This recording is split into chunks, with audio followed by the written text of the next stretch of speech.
Assalamualaikum warahmatullahi wabarakatuh. Perkenalkan, nama saya Putri Selviani, NPM 2019-21014, mahasiswi dari S1 Ilmu Keperawatan Stigma Jambi. Baiklah, di sini saya akan menjelaskan tentang pertolongan pertama pada kecelakaan, yaitu apa itu P3K? Yaitu upaya untuk memberikan pertolongan pertama kepada korban kecelakaan dan kegawat daruratan dengan cepat dan tepat sebelum korban dibawa ke tempat rujukan atau tempat puskesmas atau rumah sakit. Apa tujuan dari P3K? Tujuannya adalah mencegah cedera bertambah parah, menunjang upaya penyembuhan. Kemudian pedoman pelaku P3K yaitu adalah patut. P. Penolong mengamankan diri sendiri terlebih dahulu sebelum bertindak.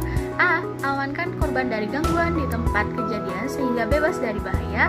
T. Tandai tempat kejadian sehingga orang lain tahu bahwa di tempat itu ada kecelakaan.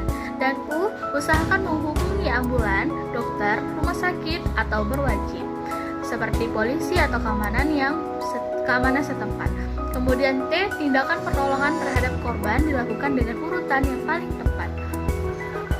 Kemudian setelah itu adalah setelah korban diketahui, penolong bertanggung jawab untuk menilai situasi. Kemudian yang kedua adalah mengenal kondisi korban dan menentukan prioritas pertolongan. Kemudian yang ketiga, memberikan pertolongan sesuai dengan keadaan korban.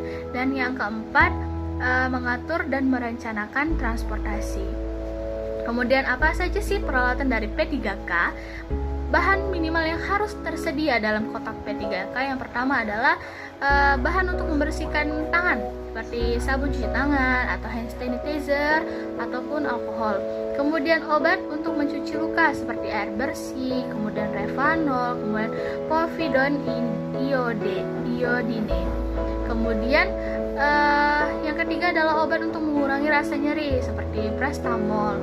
Kemudian bahan untuk menyadarkan misalnya seperti minyak angin, minyak kayu putih, fresh care, dan lain-lain. Kemudian peralatan apa saja? Nah, tadi kan bahan, sekarang peralatan yang dibutuhkan untuk P3K.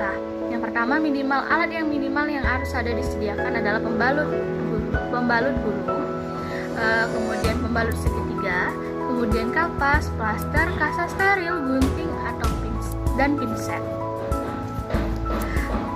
Kemudian kita masuk dalam pelaksanaan P3K. Apa aja sih pelaksanaan P3K? Yang pertama adalah periksa kesadaran dari pasien. Yang kedua, beritahu kepada orang lain bahwa ada korban kecelakaan dan minta tolong untuk mencari bantuan kepada orang yang lebih ahli. Misalnya minta tolong untuk menelpon klinik terdekat atau ambulan. Kemudian periksa jalan nafas atau airway. Nah, yang keempat adalah periksa pernapasan korban, breathing. Yang kelima adalah periksa tanda-tanda pendarahan atau circulation.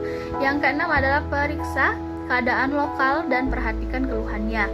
Dan yang ketujuh, tanyakan pada korban apakah korban ada rasa nyeri, linu atau sakit, dan tunjukkan letak sakitnya di mana. Nah, kemudian yang terakhir, khusus korban akibat kecelakaan lalu lintas, segera hubungi polisi dan tandai tempat kecelakaan dan posisi korban bila sudah dipindahkan dari TKP. Kemudian bagaimana sih cara pemeriksaan dalam kesadaran? Pemeriksaan dalam kesadaran yang pertama adalah memanggil nama korban dengan menepuk pipinya. Pak, bangun Pak. Kemudian mencubit kulit tubuh pasien, misalnya terasa sakit atau tidak. Berarti kalau misalnya sakit berarti pasien sadar.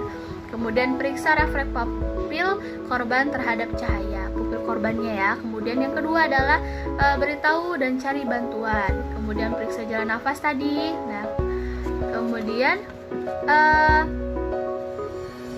untuk pemeriksaan jalan nafas atau breathing itu bisa menggunakan mengecek dari telinga kita didekatkan kepada mulut pasien apakah masih ada nafas, dan boleh menekan area dadanya apakah terasa detak jantungnya. Oke, itu saja yang dapat saya sampaikan. Lebih Lebih dan kurangnya saya mohon maaf. Saya akhiri, wabillahi taufiq wal hidayah. Wassalamualaikum warahmatullahi wabarakatuh.